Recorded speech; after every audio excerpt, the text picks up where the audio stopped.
Está no ar mais um programa Mensagens de Luz.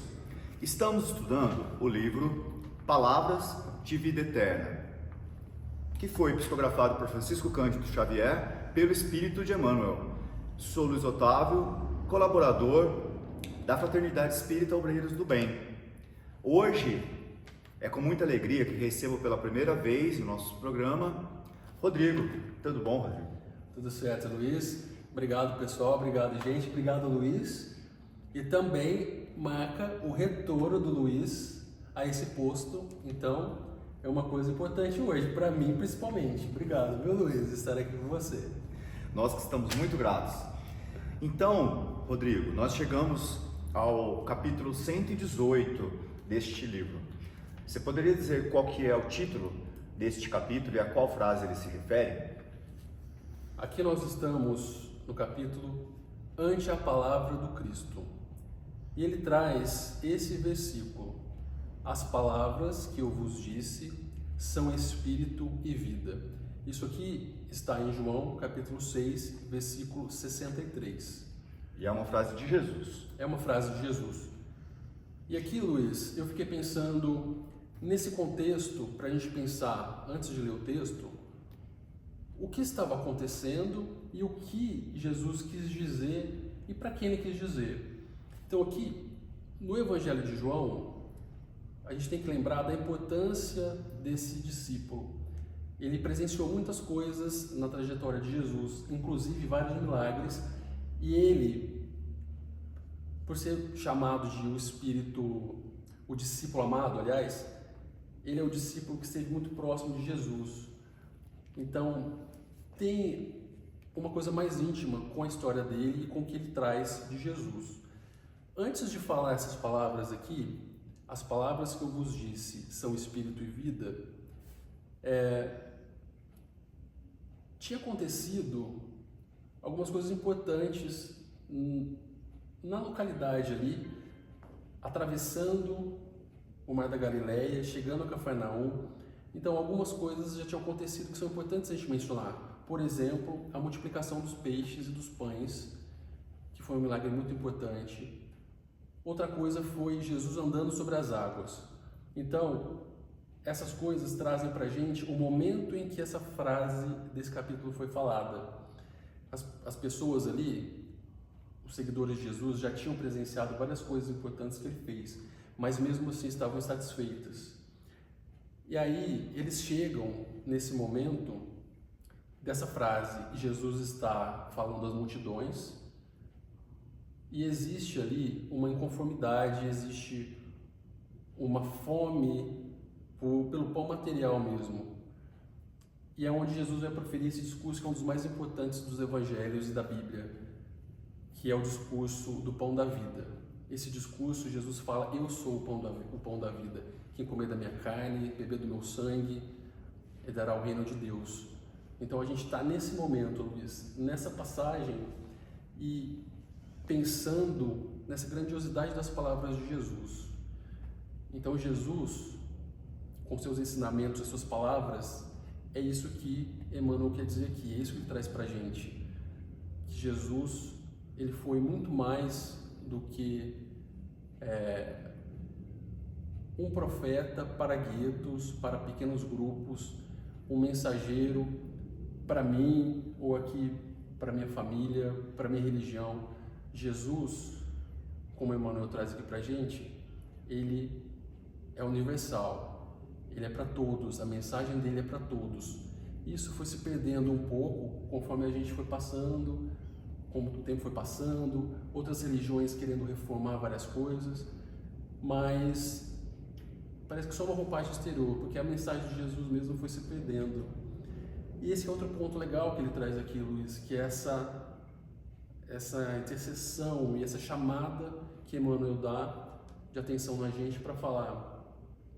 O Espiritismo é esse olhar novo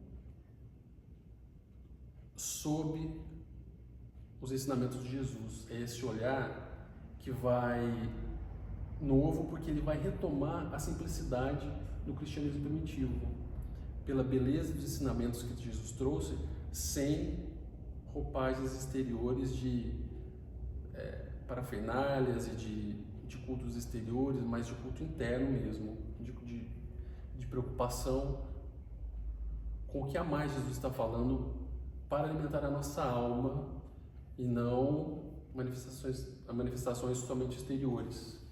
É interessante que Emmanuel, ele faz um paralelo, não é? Ele começa falando do uso da palavra e ressalta que esta palavra, mesmo que advinda de grandes pensadores, de grandes escritores, elas são sempre restritas a uma certa época, a um certo povo, a uma certa raça, enquanto que as palavras de Jesus são sempre universais. É verdade. E quando a gente lê o texto de Emmanuel, ele vai falar de Dante, de Camões, ele vai falar de Voltaire, de Shakespeare, que são expoentes e figuras muito importantes que a gente tem na nossa cultura, na filosofia, na política, nas ciências, mas que realmente as palavras de Jesus, os ensinamentos, do que ele trouxe de revolução para a humanidade há 2000 anos, né, e até agora, o que a gente ainda nem consegue compreender muito e nem praticar muito, isso se sobressai. E isso realmente, como a gente falou, é para abarcar todos, para abarcar pessoas ricas, pobres, pessoas que o compreendem, pessoas que ainda não compreendem. E essa que é a beleza desses ensinamentos, né? Emmanuel ressalta, né, que a doutrina espírita, ela é uma doutrina cristã, essencialmente cristã, e que o objetivo da doutrina espírita é justamente esse, né? É trazer de volta ensinamentos simples de Jesus que ele proferiu na época, aquela época, mais de 2000 anos, e que de uma certa forma se perderam, né, durante o passar dos anos. Sem dúvida. Quando eu penso sobre isso, eu fico com um pouquinho de pesar, porque a teologia, as ciências da religião não reconhecem exatamente o espiritismo no nesse guarda-chuva do cristianismo, o que é uma pena, porque acho que é falta de estudo dessas ciências para elas poderem entender e ter interesse em entender que Jesus é o modelo e guia no espiritismo, né? É o espírito mais puro que a gente tem conhecimento, que já pisou aqui sobre a Terra. Então, realmente, para a gente que está no espiritismo, entende o espiritismo, entende a base teórica que fundamenta o espiritismo, a gente, sim, nós entendemos que Jesus é o nosso modelo guia e estamos inseridos nesse cristianismo, né? Nessa ideia do cristianismo que acalenta nossas almas e que nos impulsiona e nos direciona. E eu acho interessante, Luiz, que ele vai trazer, quando ele fala do espiritismo nessa vertente de olhar para os ensinamentos de Jesus, buscando a simplicidade, ele vai falar assim que duas coisas podem acontecer com a gente diante das palavras gloriosas de Jesus. Ele vai falar que é até emocionante pensar nisso, né? Ele vai falar que a gente pode ter o deslumbramento diante das palavras dele e da compreensão sobre esse olhar de simplicidade, mas de profundidade que é pensar no espiritismo, no cristianismo primitivo, sobre esse enfoque que o espiritismo traz, né? Ficaríamos estupefatos, né, perante uma obra tão divina, então, como se fosse uma obra de arte, e tem o outro lado também. Esse outro lado que é a gente pensar nisso tudo, ser tocado por isso, começar a pensar nos erros do passado e a gente se fechar com culpa, com remorso e pensando, nossa, por quê? Como eu fiz e como eu fui? Né? E a gente pode se recrudescer num círculo assim de punição, de autopunição, ao invés de fazer as palavras e os ensinamentos frutificarem em nós e nas pessoas à nossa volta, a gente acaba fazendo ao contrário, recrudescendo, se fechando e não frutificando nada, e não fazendo nada de bom com isso, né? Sim. E daí, Rodrigo, já partindo para a nossa conclusão a respeito desse tema tão profundo, né? Eu gostaria que você lesse o final deste capítulo, que é sempre mesmo a conclusão de tudo que foi exposto por Emmanuel. Tá legal.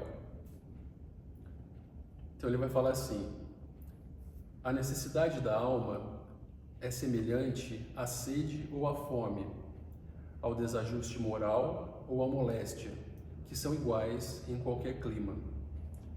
A lição do Cristo é também comparável à fonte e ao pão, ao fator equilibrante e ao medicamento, que são fundamentalmente os mesmos em toda parte.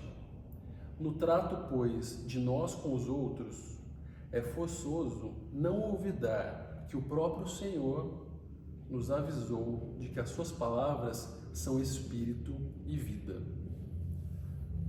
É muito emocionante pensar nisso, Luiz. É muito emocionante pensar como isso reverbera em nós hoje e como nós temos interpretado de maneiras duras, às vezes, com os nossos preconceitos e as amarras que conhecimentos e religiões tradicionais trazem, sendo que pode ser, como Emmanuel coloca aqui, pode ser leve, a gente pode fazer frutificar em nós, a gente pode se reerguer e servir, que é isso que vai fazer frutificar, é isso que a gente vai fazer a nossa colaboração na obra de Deus. Então, como diz Emmanuel, que façamos das lições do Cristo um medicamento, principalmente para as nossas dores emocionais. Com certeza, Luiz. Obrigado. Obrigado você, Rodrigo, de ter comparecido a este programa e espero que este seja o primeiro de muitos outros. Obrigado. Este foi mais um Mensagem de Luz. Esperamos vocês na próxima semana.